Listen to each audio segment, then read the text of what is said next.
1 Jean 5, 16, 20. Le mystère du péché et de la vie. Verset 16. Si quelqu'un voit son frère commettre un péché qui ne mène pas à la mort, qu'il prie, et Dieu donnera la vie à ce frère. La prière ouvre encore la porte. Même si ton frère est tombé, si son cœur n'est pas fermé, Dieu peut souffler sur sa blessure et rallumer la flamme de sa vie. Verset 16, suite. Il y a un péché qui mène à la mort. Ce n'est pas pour ce péché-là que je dis de prier. Ce n'est pas une faute de faiblesse. Ce n'est pas une chute par ignorance. C'est le refus volontaire de la lumière. Quand un homme ferme son âme à l'esprit, même la prière ne franchit plus le mur qu'il a bâti. Verset 17.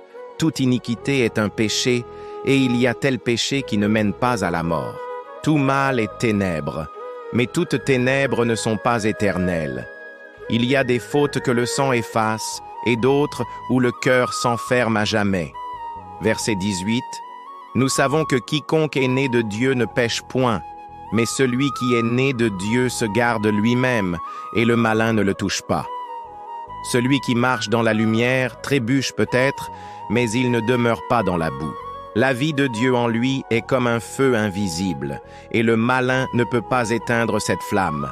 Verset 19.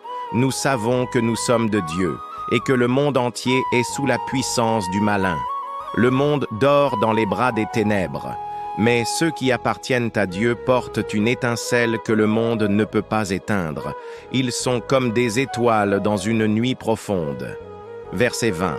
Nous savons aussi que le Fils de Dieu est venu, et qu'il nous a donné l'intelligence pour connaître le véritable.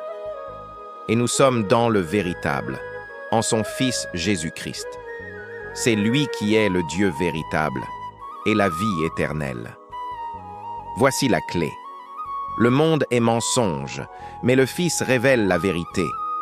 En lui, la mort se brise, et l'éternité devient une source qui ne s'éteint jamais. Ainsi, Jean révèle un chemin caché. Il y a des péchés guéris par la prière, mais il y a un refus qui ferme la porte du ciel. Pourtant, en Christ, l'âme trouve le véritable, et dans le véritable, la vie éternelle.